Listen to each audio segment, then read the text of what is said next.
રાજ્યમાં ગઈકાલે પડેલા કમોસમી વરસાદે ખેડૂતોની ચિંતા વધારી છે। ભર ઉનાળાની સિઝનમાં ચોમાસા જેવો વરસાદ વરસ્યો। રાજકોટના જેતપુર પંથકમાં વાતાવરણમાં પલટો આવ્યો અને ભારે પવન સાથે વરસાદ વરસ્યો। કમોસમી વરસાદને પગલે ખેડૂતોને ભારે નુકસાન વેઠવું પડ્યું।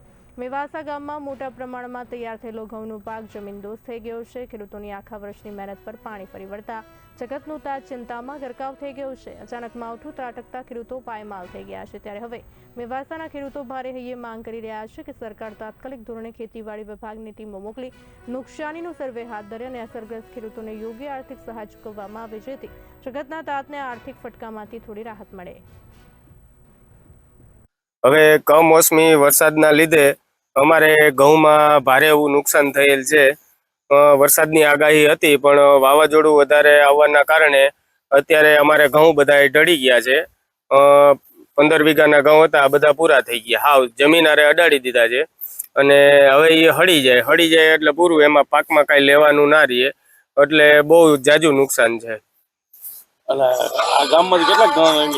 ગામમાં હરેક ખેડૂતને 15 વીઘા, 20 વીઘા, 10 વીઘા જેવો ખેડૂત એ પ્રમાણે બધાના, કોઈના ઘઉં રહ્યા નથી, બધાના ઘઉં પડી ગયા છે, એટલે કોઈને કાંઈ લેવા પણ છે જ નહીં। તમારી શું માંગ છે? બસ અમારી એ જ માંગ છે કે આમાં કંઈક સરકાર થોડી ઘણી સહાય કરે, એટલે કંઈક વળતર મળે તો અમે પણ કંઈક આમાં કરી શકીએ। આ માવઠારૂપી વરસાદના હિસાબે ટોટલિંગ અનાજનો નાશ થઈ ગયો છે અને હળી ગયા છે। એમાં ઘઉં તો ટોટલિંગ પૂરા થઈ ગયા છે, બાકી તો મગના વાવેતર છે, તલીના વાવેતર છે, નુકસાનીનો કોઈ આંક નથી। અને જો આમાં કંઈક સરકાર હવે સહાય બહાય કરે તો સારું છે, નકર આમાં ખાવાના ઘઉં લેવા